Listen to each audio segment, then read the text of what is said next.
हम आपके लिए लेकर आ गए हैं 2024 की कन्नड़ा लैंग्वेज की क्राइम हॉरर फिल्म कप्पू पिलुपिना लडुवी की स्टोरी। तो कहानी की शुरुआत देवगिरी नाम के गांव से होती है। यहाँ चोरों का बहुत ही आतंक फैला हुआ है। रात के अंधेरे में तो चोर अपनी मर्जी के मालिक बन जाते हैं, क्योंकि पता है क्या, देवगिरी में लाइट की सुविधा ही उपलब्ध नहीं है। एक रात की बात है दोस्तों, उमेश और सुरेश नाम के दो चोर देवगिरी गाँव के घर में चोरी करके भाग रहे होते हैं। चोरी करने के बाद ये जल्दी से जंगल में चले जाते हैं, जहाँ ये चुराए गए पैसों को आपस में इक्वली बांट लेते हैं। फिर उमेश कहता है कि सुनो, मेरे पेट में दर्द हो रहा है तो मैं जरा पेट साफ करके आता हूँ। मगर जब उमेश पेट साफ करने को जाता है तो एक टूटे फूटे घर के नजदीक उसे व्हाइट रुमाल में कुछ गहने वगैरह दिखते हैं। इससे क्या था, उमेश के मन में लालच आ जाता है और वो उसे लेने के लिए जाता है, मगर कोई अनजान शक्ति आकर उसका खून कर देती है। और जब सुरेश उमेश की चीखें सुनता है तो वो भागकर देखने के लिए आता है क्या हुआ। तो वो देखता है कि उमेश मरा पड़ा हुआ है और पास ही में कुछ गहने रखे हुए हैं। तो सुरेश अपने मरे हुए दोस्त की चिंता करने के बजाय गहनों की पोटली बनाकर 9 तो 11 होना चाहता था, लेकिन दोस्तों उसे भी कोई अनजान शक्ति अपने वश में कर लेती है। और फिर सुरेश खुद ही अपना सर दीवार पर मारने लगता है और इसके बाद अपने ही चाकू से अपना गला काट लेता है। फिर कुछ सालों के बाद हम देखते हैं कि देवगिरी गांव में एक जीवन नाम का बूढ़ा आदमी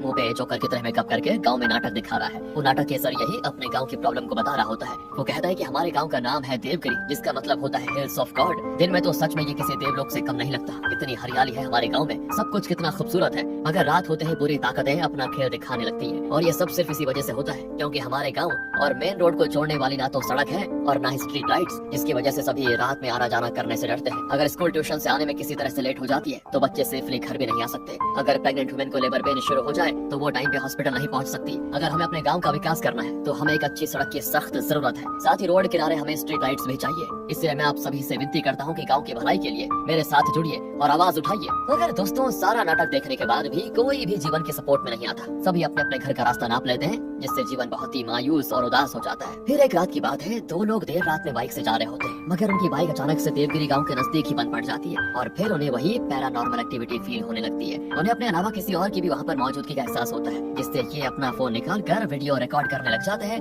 मगर फिर ये इतना ज्यादा डर जाते हैं ना कि डर के मारे बेहोश ही हो जाते हैं। अगली सुबह जब देवगिरी गांव के दो आदमी संजू और मनोज इधर से गुजर रहे होते हैं तो इनकी नजर इन दो बेहोश लोगों पर पड़ती है। वो जल्दी से पानी के छींटे मारकर इन्हें जल्दी से होश में लेकर आते हैं और पूछते हैं तुम्हारे साथ क्या हुआ था। तभी कुछ सामान लेकर वहाँ से जीवन भी गुजर रहा होता है। वो कहने लगता है होना क्या है, जब तक गाँव में रोड और लाइट्स नहीं लग जाती आए दिन ऐसी घटनाएं होती है और होती भी रहेंगी। अरे तुम लोग तो मर्द कहलाने लायक हो ही नहीं। मैंने कितनी बार कहा है कि मेरा साथ दो, मेरी मुहिम का हिस्सा बनो, मगर किसी में भी इतना जिगरा नहीं है कि वो मेरा साथ दे पाए। इस तरह जीवन इन जवान लोगों को खरी खोटी सुनाकर चला जाता है। तब वो लोग जो रात में बेहोश हो गए थे ना, वो अपना फोन चेक करते हैं कि वीडियो से पता चल जाएगा कल रात क्या हुआ था। मगर वीडियो भी बड़ी अजीब से डरावनी लगती है, जिसकी वजह से वो सोचते हैं कि पक्का किसी भूत प्रेत का ही काम है। दोनों वहाँ से कान पकड़ लेते हैं कि ना बाबा ना, अब हम रात में देवगिरी के रास्ते से होकर कभी भी सफर नहीं करेंगे। जिससे संजू और मनोज आपस में बातें करते हैं कि आजकल यूट्यूब में घोस्ट हंटर्स की वीडियो काफी वायरल होती है, क्यों ना हम अपने गाँव में घोस्ट हंटर्स को बुलाएं, ताकि सारा मामला साफ हो जाए कि क्या हमारे गाँव में किसी भूत प्रेत का साया है या फिर कोई और ही बात है। इसके बाद एंट्री होती है विष्णु नाम के एक घोस्ट हंटर की, जो कि एक खाली पड़ी फैक्ट्री में ये पता लगाने के लिए जाता है कि क्या वहाँ सच में भूत प्रेत है भी या नहीं। विष्णु अपने यूट्यूब की ऑडियंस को बताता है कि ये फैक्ट्री पिछले 30 साल से बंद पड़ी हुई है। लोगों का कहना है कि यहाँ दिन में बहुत सारे इलीगल काम होते हैं, मगर रात में यहाँ परिंदा भी पर नहीं मारता, क्योंकि लोगों का ये मानना है कि यहाँ पर सुपर नेचुरल एक्टिविटीज होती है। कुछ लोगों ने अजीब आवाजें और कुछ ने डिस्टर्बिंग विजुअल्स भी देखे। इसलिए आज हमारी टीम रात में यहाँ पर एंटर करने वाली है। हमारे साथ है किंग कॉन्ग किटी, इमोशनल नव्या, थ्रिलर राज और मैं खुद आपका दोस्त और होस्ट डेयरिंग विष्णु। तो चलिए बिना ज्यादा वेस्ट किए चलते हैं फैक्ट्री के अंदर। तब तक आप वीडियो को लाइक कर दीजिए। वेल इसके बाद दोस्तों ये चारों फैक्ट्री के अंदर चले जाते हैं। इन्होंने अपने कैमरे को ऑन रखा होता है, साथ ही अपने साथ एक तो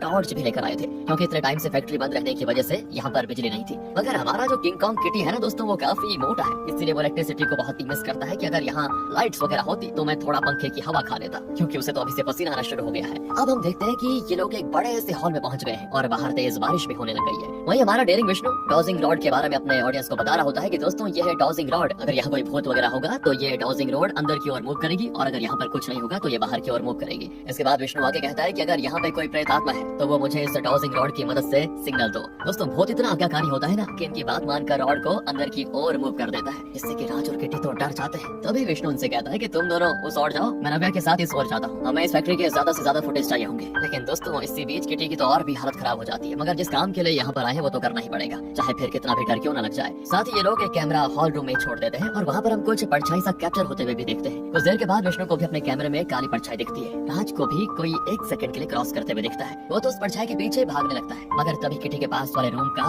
दरवाजा जो है ना, कोई अंदर से तेजी के साथ नॉक करने लगता है और ये आवाजें सुनकर राज किटी के पास आता है और उसे जल्दी से दरवाजा खोलने को कहता है, मगर किटी की हो जाती है सिट्टी पिट्टी गोल। उसे जितने भी देवी देवता के नाम याद थे वो सभी का नाम लेते हुए कहता है, हे प्रभु मेरी रक्षा करना। किटी डरते हुए दरवाजा खोलता है और उस रूम से कोई भूत प्रेत तो नहीं मगर एक 6 पैक एब्स वाला आदमी आकर किटी से चिपक जाता है। थोड़ी देर के लिए तो किटी की जान ही निकल गई थी, मगर जब वो देखता है ये आदमी है तो पूछता है कि तुम यहाँ पर क्या कर रहे हो भाई। वो आदमी बताता है कि मैं तो यहाँ यूट्यूब वीडियो बनाने के लिए आया था। ये जाने के बाद किटी तुरंत विष्णु को कॉल करके बताता है कि हमें एक जिंदा आदमी मिला है, मगर ये किसी भी पल मुर्दा में बदल सकता है, लगता है इसने कुछ देखा है। तब विष्णु बताता है कि हमने भी कुछ हॉरिफिक विजुअल्स रिकॉर्ड किए हैं, तो सभी हॉल में इकट्ठा हो जाओ। इसके बाद हम इन लोगों को हॉल में पेंटागन शेप बनाकर कुछ रिचुअल परफॉर्म करते हुए देखते हैं। ये सारे एक दूसरे का हाथ पकड़कर आत्मा से बात करने की कोशिश करते हैं, मगर जैसे ही अजीब अजीब आवाज को सुनते हैं तो डर जाते हैं। सबसे ज्यादा नव्या डर जाती है। अचानक वो अपने ग्रुप के लोगों का हाथ छोड़कर चेन तोड़ देती है। इसके बाद वो वहाँ से तुरंत भागती भी है। तब विष्णु और उसके दोस्त नव्या को रोकने के लिए उसके पीछे जाते हैं। कुछ देर के बाद नव्या को वो पकड़ भी लेते हैं। तो नव्या कहती है, मैं यहाँ पर कैसे आई, मुझे क्या हुआ था। विष्णु नव्या को संभाल कर वापस उसे हॉल रूम में लेकर जाता है, मगर ये क्या,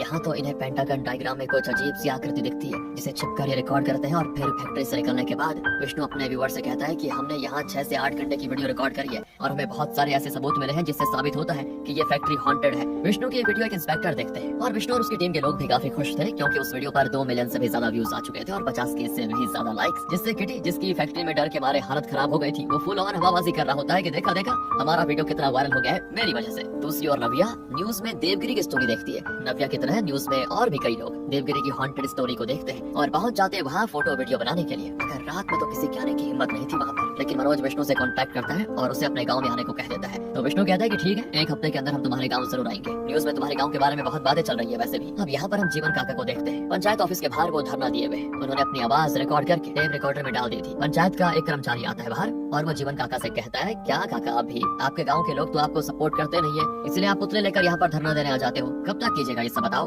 तब जीवन काका कहते हैं कि जब तक मेरे गांव देवगिरी को रोड, लाइट, पानी जैसी बेसिक सुविधा नहीं मिल जाती ना तब तक। तभी वहाँ पर पंचायत प्रेसिडेंट आ जाते हैं, उनके आगे भी जीवन काका अपनी मांग रखते हैं। तो पंचायत प्रेसिडेंट कहते हैं, अरे काका आप समझते क्यों नहीं, आपका गाँव किसी कॉन्स्टिट्यूएंसी के अंदर नहीं आता, इसलिए वहाँ तक रोड लाइट्स पहुँचाना आसान काम नहीं है। इसके लिए पहले आपको पिटिशन में कई सारे ऑफिशियल्स का साइन करवाना होगा, तभी जाकर फंड पास होगा। तुम्हारे गाँव के लोग तो आवाज उठा ही नहीं रहे, अगर तुम्हें सिर्फ दिक्कत है तो जाकर कहीं और बस जाओ ना। इस पे जीवन काका कहते हैं कि चिड़िया भी शाम होने पे अपने ही घोंसले में लौट कर आती और आप मुझे मेरा घोंसला ही बदलने को कह रहे हैं। इन सब बातों को लेकर जीवन काका और पंचायत प्रेसिडेंट में थोड़ी बहस भी हो जाती है, जिसके बाद वो लोग जीवन और उसके पुतले को उठाकर दूर फेंक देते हैं। अगले दिन की बात है दोस्तों, मनोज की लाश बरगद के पेड़ पे लटकी हुई मिलती है। देखकर तो ऐसा लग रहा है जैसे खुद उसने जान दे दी अपनी। इसके बाद संजू विष्णु को कॉल करके बताता है कि मैं मनोज का दोस्त संजू बोल रहा हूँ, मेरे फ्रेंड मनोज की आज ही मौत हो गई है। विष्णु तो हक्का बक्का हो जाता है क्योंकि हाल ही में तो उसने मनोज से फोन पे बात करी थी जहाँ मनोज उसको अपने गाँव पर बुला रहा था भूत भगाने के लिए। अब आगे संजू बताता है कि गाँव वाले तो कह रहे हैं कि मनोज को भूत नहीं मारा है क्योंकि मनोज खुद के जान लेने वालों में से तो था नहीं, पक्का उसके साथ कोई अनहोनी हुई है। तब विष्णु कहता है कि सुनकर बहुत दुख हुआ दोस्त, तुम सारी फॉर्मेलिटीज पूरी करो, मैं अपनी टीम के साथ वहाँ पर आने की कोशिश करता हूँ। अब हम मनोज के घर पर मातम का माहौल देखते हैं। मनोज की माँ और बीबी तो रो रो कर बुरा हाल हो गया था उनका।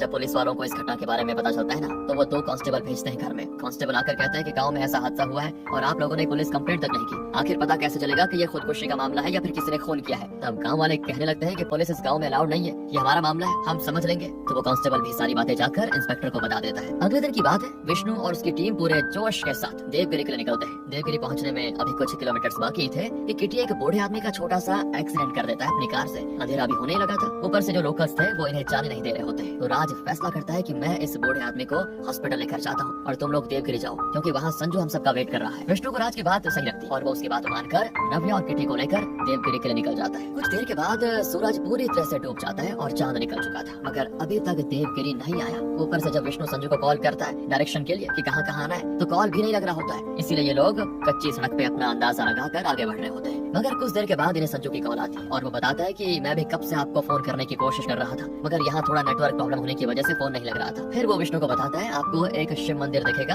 वहाँ से आपको लेफ्ट लेना होगा। मगर विष्णु तो शिव मंदिर से काफी आगे निकल गया था, इसलिए उसे अपनी कार वापस रिवर्स लेनी पड़ती है। फिर सही रास्ते पे कुछ देर आगे जाने के बाद इनकी कार एक पत्थर से टकरा जाती है। तब इनको फिर गाड़ी रोकनी पड़ती है, ऊपर से किटी को सुसु भी आ जाती है। तो वो इसी मौके का फायदा उठाकर झाड़ियों में हल्का होने के लिए चला जाता है। तब तक में विष्णु कार के आगे से वो पत्थर हटाता है। तभी इन्हें फिर से संजू का फोन आता है। वो पूछता भी है कि अभी आप लोग कहाँ पे हो। तो ये लोग बताते हैं कि यहाँ एक बरगद ट्री है और टूटा फूटा घर भी। ये सुनकर तो संजू परेशान हो जाता है। वो कहता है कि उस जगह पे आप लोगों को होना ही नहीं चाहिए, वहीं पे तो मनोज की लाश मिली थी हमें, वहाँ पे जरूर कुछ है। तभी फोन भी डिस्कनेक्ट हो जाता है। किटी की तो हालत खराब हो जाती है क्योंकि झाड़ियाँ हिलने लग गई थी। साथ ही साथ एक लड़की की रोने की आवाज भी आती है जिससे डरकर किटी कार में जाकर सीधे बैठ जाता है चुपचाप, और उसी वक्त कार के शीशे पे ढेर सारा खून दोस्तों पता नहीं कहां से गिर जाता है। इसके बाद हम अगली सुबह विष्णु और उसके दोस्तों को संजू के घर पे देखते हैं, जहाँ किटी संजू का शुक्र अदा करता है कि अगर तुम सही टाइम पे नहीं आए होते ना कल रात को तो पता नहीं हमारा क्या होता। साथ ही राज भी आ चुका था। वो अपनी स्टोरी बताता है कि मैं तो पहले किसी आदमी के साथ लिफ्ट में आया और फिर मुझे काफी देर तक पैदल चलना पड़ा क्योंकि कोई गाड़ी नहीं मिल रही थी। कुछ देर के बाद संजू विष्णु के कहने पर उससे मनोज के घर पर लेकर जाता है और बताता है कि ये मनोज के फ्रेंड्स हैं, जिससे मनोज की माँ उनके आगे अपना दुखड़ा रोने लग जाती है कि एक माँ के आगे उसका जवान बेटा मर गया, इससे अच्छा तो होता कि भगवान मुझे उठा लेता। फिर वो रोते रोते ही अपनी बहू मालती से कहती है कि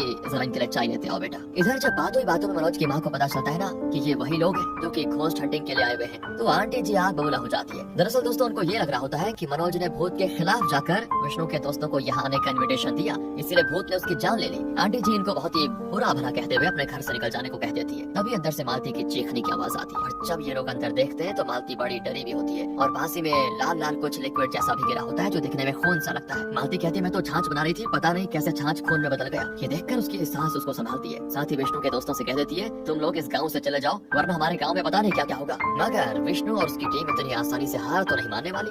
आगे किटी कैमरा लेकर और नव्या हाथों में माइक लेकर पहुंच जाती है कुछ गाँव वालों से सवाल जवाब करने के लिए। वो उनकी एक्सपीरियंस जानना चाहते हैं भूत से रिलेटेड। कुछ लोग इनको डरावनी सी कहानी सुनाते हैं। जैसे एक लड़का बताता है कि मैं एक रात साइकिल से घर आ रहा था, तभी मुझे बूढ़े आदमी ने कहा कि जरा मुझे भी आगे तक छोड़ दो, तो मैंने उसको बैठा लिया अपनी साइकिल पे, लेकिन इसके बाद तो मैं जरा से भी साइकिल नहीं चला पाया। अचानक से ऐसे लगा जैसे कोई 1000 किलो का आदमी पीछे बैठ गया हो। मैंने जब पलट कर देखा तो वो बूढ़ा आदमी एकदम नीलगिरी के पेड़ की तरह लंबा हो चुका था, जिसको देखकर तो मेरी पैंट में सुसु हो गई और मैं साइकिल वहीं पर छोड़कर अकेला घर भाग गया। इसके बाद से तो मैं कभी भी रात को उस रोड में नहीं गया। इसी तरह धीरे धीरे सबकी कहानियां सुनते सुनते किटी और नव्या पहुंच जाते हैं जीवन काका के पास। वो तो भूत की कहानी नहीं सुनाते, मगर हाँ वो इस बात पे बहुत जोर देते हैं कि हमारे गाँव में बुनियादी व्यवस्था नहीं है, पक्की सड़क, स्ट्रीट लाइट्स, सप्लाई वाटर जैसी चीजें तो होनी चाहिए। हमारा गांव दिन में तो काफी खूबसूरत लगता है, मगर रात होते ही चोर डकैत से लेकर हर कोई भूत प्रेत सारी चीजें यहाँ पर आ जाती है। अगर हर जगह लाइट्स लग जाए तो ना तो चोर डकैत का डर होगा और ना ही भूत प्रेत का। अब दोस्तों रात की बात है, पूरा दिन छोड़कर रात में किटी और राज भूतिया स्पॉट में कैमरा लगाने के लिए आ जाते हैं, जहाँ फिर से एक लड़की की रोने की आवाज आती है। इससे उनकी डर के मारे हालत भी खराब और ये जल्दी से वापस घर भाग जाते हैं। अगले दिन संजू कैमरा वगैरह वापस लाकर विष्णु के हवाले कर देता है। विष्णु सोचता है कि ठीक है आराम से मैं इसको चेक करूंगा, मगर पता है क्या दोस्तों आगे क्या होता है। विष्णु का कैमरा और लैपटॉप वगैरह ही अचानक कहीं गायब हो जाता है। विष्णु पूरा घर छान मारता है मगर उसे लैपटॉप वाला बैग मिलता ही नहीं। काफी ढूंढने पर इन्हें ये बैग पता है कहाँ मिलता है, उसी भूतिया स्पॉट पे।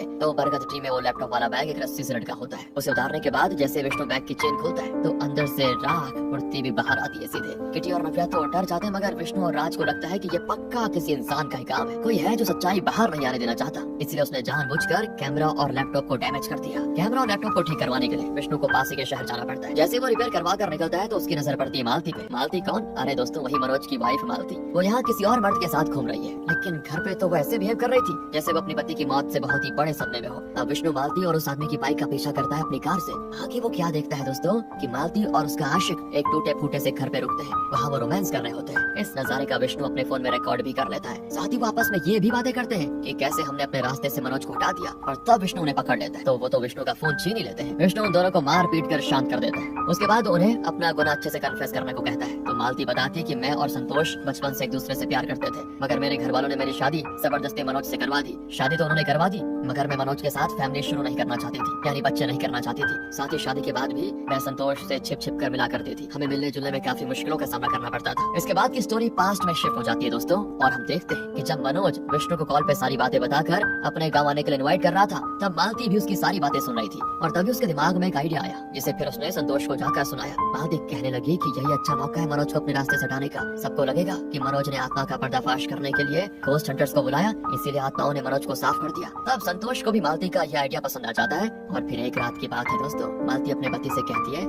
मेरे पेट में बहुत तेज दर्द हो रहा है, जाकर शहर से दवाई लेकर आइए ना। फिर जब मनोज जाने लगा तो भूतिया स्पॉट पे ही संतोष के दोस्तों ने मिलकर पहले तो मनोज की बाइक रुकवाई, फिर पीछे से संतोष ने मनोज के गले में रस्सी डालकर उसका दम घोट दिया, फिर उसे पेट से इस तरह से लटका दिया। फिर बाद में देखने वालों को लगे कि मनोज ने आत्मा के वश में आकर खुद की जान दे दी। सारी सच्चाई जानने के बाद विष्णु पूछता है पर बरगद ट्री के आसपास तो भूत रहता ही है ना, तुम लोगों को डर नहीं लगता क्या? तो संतोष बताता है कि दरअसल उस रात हमने काफी पी भी रखी थी, तो अगर कोई भूत आया भी होगा तो हमने उसे नोटिस नहीं किया। विष्णु आगे पूछता है, तुम लोगों ने मेरा लैपटॉप वाला बैग क्यों चुराया और उसे क्यों टांगा वहाँ पर? तो संतोष चौंकते हुए कहता है, नहीं, हमने तो ऐसा किया ही नहीं, हमने नहीं छेड़ा आपके बैग में। और जब हमने खून करने वाली बात को एक्सेप्ट कर लिया है, तो अगर हमने आपके बैग को छेड़ा होता या उसके साथ कुछ भी किया होता तो उससे भी तो एक्सेप्ट कर लेते, हमने नहीं किया वो। आगे भूतिया स्पॉट पे विष्णु एक लाइव स्ट्रीम करता है जिसमें कुछ पैरानॉर्मल एक्टिविटी रिकॉर्ड होती है। एक औरत के रोने की भी आवाज आती है और फिर अचानक विष्णु लड़खड़ा कर गिर जाता है, जिससे वो हो जाता है बेहोश। जब उसे होश आता है तो वो खुद को संजू के घर पर पाता है, जहाँ पर संजू बताता है कि आपकी लाइव स्ट्रीम बंद होने के बाद हम काफी घबरा गए थे और हम गाँव के कुछ और लोगों के साथ में आपको लेने के लिए चले गए थे, तभी आपको घर लेकर आ गए। इसके बाद विष्णु जाता है उसी ट्री के पास और फिर यूट्यूब पे लाइव जाकर अपने व्यूअर से कहता है, यही देवगिरी का वो बरगद ट्री है जहाँ पे संजू और मनोज ने एक रात वीडियो बनाकर वायरल की थी, जिसकी वजह से आप सभी देवगिरी को तो जान गए दोस्तों, मगर आप तक अभी इस गांव की समस्या नहीं पहुंची। इस खूबसूरत से गांव में सड़क, लाइट और पानी जैसी मूलभूत सुविधा की कमी है, जिसकी वजह से यहाँ के निवासियों को बहुत ही तकलीफ उठानी पड़ रही है। कल रात की लाइव स्ट्रीम में आपने यहाँ पे होने वाली पैरानॉर्मल एक्टिविटी भी देखी। अगर यहाँ पे लाइट जल रही होती तो शायद मैं कल गिरता भी नहीं और मुझे चोट भी नहीं लगती। इसलिए मैं चाहता हूँ कि आप सभी #लाइट ऑफ देवगिरी नाम से कैंपेन चलाएं ताकि कंसर्न अथॉरिटी तक ये बात पहुँच जाए। आप CM PM जैसे बड़े बड़े नेताओं को टैग करके #लाइट ऑफ देवगिरी पे ये बातें पहुँचाएं। विष्णु एक मशहूर यूट्यूबर तो था, कुछ दिनों में उसका ये कैंपेन अपना असर दिखा देता है। उसके व्यूअर ट्विटर वगैरह पे इतना ज्यादा ट्वीट करते हैं देवगिरी को लेकर कि न्यूज मीडिया भी इस मुद्दे को हाईलाइट कर देती है और जल्दी अथॉरिटी भी होश में आ जाती है। वो तुरंत ही देवगिरी तक रोड और लाइट्स वगैरह का काम शुरू करने की बात करती है। जैसे ये खुशखबरी संजू जीवन काका को सुनाता है तो वो तो खुशी से झूम ही उठते हैं, क्योंकि वो इतने सालों से इसी दिन का तो इंतजार कर रहे थे। इसके बाद दोस्तों पुलिस आकर मालती को उसके घर से अरेस्ट करके लेकर जाती है। आगे हमें पता चलता है कि विष्णु ने मालती के कन्फेशन की वीडियो रिकॉर्डिंग इंस्पेक्टर को दे दी थी और फिर पुलिस ने मालती को अरेस्ट करके अपना काम कर लिया, जिससे सारे गाँव वालों को भी पता चल जाता है कि मनोज के खून में किसी भूत प्रेत का हाथ नहीं, बल्कि मनोज की बीवी और उसके आशिक का हाथ था। विष्णु सारी बातें अपनी टीम मेंबर्स को बताता है, तो वो पहले तो टॉन्ट कसते हैं कि हमें यहाँ लाया ही क्यों था अगर हमसे कुछ करवाना ही नहीं था। तब विष्णु बताता है कि मुझे यहाँ पर काफी खतरा महसूस हो रहा था, इसलिए मैंने तुम लोगों को ज्यादा इन्वॉल्व नहीं करना चाहा। देखो ज्यादा इंपॉर्टेंट बात यह है कि ये केस सॉल्व हो गया। तब राज कहता है कि हाँ, मनोज को न्याय मिल गया और देवगिरी को रोड और लाइट्स वगैरह, मगर फिर क्या इस गाँव पे किसी भूत प्रेत का साया नहीं है? पर यूट्यूब लाइव पे जो काला साया दिख रहा था वो कौन था? तब विष्णु लाइव स्ट्रीम वाली रात की सच्चाई बताता है और हम देख पाते हैं कि जब विष्णु फिसल कर गिर गया था तो वो बेहोश नहीं हुआ था, बल्कि वो तो तुरंत ही खड़ा हो गया था और फिर उसने उस काली परछाई का पीछा किया। पीछा करते करते वो उसी टूटे फूटे से घर में पहुंच गया जो ट्री से कुछ ही दूरी पर था। वहां जाने पे विष्णु ने पता है क्या देखा? जीवन काका को। और जब विष्णु ने उन्हें पकड़ा तब उन्होंने विष्णु को अपनी दर्द भरी दास्तान सुनाई और 4-5 साल पहले की सारी बातें बताई। चलिए देखते हैं 4-5 साल पहले क्या हुआ था। तो जीवन काका के बेटे बहू की मौत गाँव में सही इलाज न मिल पाने की वजह से हो गई, मगर जीवन काका की एक प्यारी सी पोती थी जिसके सहारे ही वो अपने आगे की जिंदगी काटने को तैयार हो गए थे, वरना अपने बेटे बहू की मौत के बाद तो वो खुद भी मर जाना चाहते थे। उनकी जो पोती थी ना दोस्तों, नित्या, वो बहुत ही प्यारी बच्ची थी। वो शहर के सरकारी मिडिल स्कूल में पढ़ती थी। वहाँ से वो जो भी सीखती थी वो अपने गाँव के छोटे बच्चों को सिखाई करती थी। एक दिन की बात है, नित्या का फाइनल एग्जाम था। इसी खुशी में जीवन काका उसे उसकी माँ की सोने की चेन पहनाते हुए कहते हैं, आज तुम्हारी माँ अगर जिंदा होती ना बेटा तो तुम्हें 10वीं के फाइनल परीक्षा देते हुए बड़ी खुश होती। ये सोने की चेन तुम अपनी माँ के आशीर्वाद को समझकर अपने पास रखो और अच्छे से एग्जाम देना। फिर रात में दोस्तों जीवन काका चाय की टपरी पर बैठे हुए थे। गाँव के कुछ लड़के आपस में बातें भी कर रहे थे कि कैसे आजकल आसपास के गाँव में चोरी डकैती की घटना बढ़ती जा रही है। अंधेरा होते ही मर्द भी कच्ची सड़क पर नहीं जाते, तो औरतों का तो क्या ही कहना। उसकी बात से जीवन काका को अपनी पोती की याद आती है कि वो सही से घर आई भी होगी या नहीं। तभी उन्हें चाय की टपरी पर लोगों से पता चलता है कि आज तो बस की स्ट्राइक थी। ये सुनकर जीवन काका और भी ज्यादा घबरा जाते हैं। वो जल्दी से अपने घर आकर देखते हैं तो ये क्या दोस्तों, नित्या अभी तक घर नहीं लौटी। वो परेशान होकर हाथ में लालटेन और एक लाठी लेकर निकल पड़ते हैं अपनी नित्या को लाने के लिए। दूसरी ओर नित्या एक ऑटो में से रोड तक उतर आती है, मगर आगे तो कच्ची सड़क है। ऑटो वाला भी आगे जाने से मना कर देता है। अंधेरा भी काफी हो चुका था, जिसकी वजह से नित्या जल्दी जल्दी अपने घर की ओर जाने लगती है। मगर उसी बरगद ट्री के पास उसका सामना 2 चोरों से हो जाता है, जो कि जा तो रहे थे चोरी करने के लिए, मगर लड़की को देखकर उनका ईमान डोल जाता है। वो नित्या को पकड़कर जबरदस्ती उसी टूटे फूटे घर में लेकर जाते हैं और वहाँ उसके साथ टाई का जबरदस्ती करते हैं। नित्या बहुत रोती तड़पती है, मगर उन्हें नित्या पे जरा भी रहम नहीं आता। जब उनका मन भर जाता है तो वो नित्या के गले से चेन भी ले लेते हैं, जिससे नित्या का गला कट जाता है और अपना काम हो जाने के बाद वो चोर वहाँ से रफू चक्कर हो जाते हैं। मगर जब जीवन काका नित्या को खोजते खोजते उस ट्री तक पहुँचते हैं तो उन्हें उस टूटे फूटे घर से किसी लड़की की रोने की आवाज आती है। जब वो वहाँ जाते हैं तो अपनी फूल सी मासूम बच्ची को इस दर्दनाक हालत में देखकर बेहद ही परेशान वो नित्या से बात करते हैं और कहते हैं, तुम्हें कुछ नहीं होगा बेटा, मैं बचा लूंगा। मगर इससे पहले कि वो नित्या को कपड़े वगैरह ढंग से पहनाकर लेकर जा पाते, जीवन काका की गोद में ही वो अपना दम तोड़ देती है। और जब विष्णु को ये सारी बातें पता चलती है ना, तो उसका भी दिल दहल जाता है। उसे नित्या के लिए बहुत ही बुरा लगता है। तब रोते हुए जीवन काका बताते हैं, मेरी पोती के साथ जो हुआ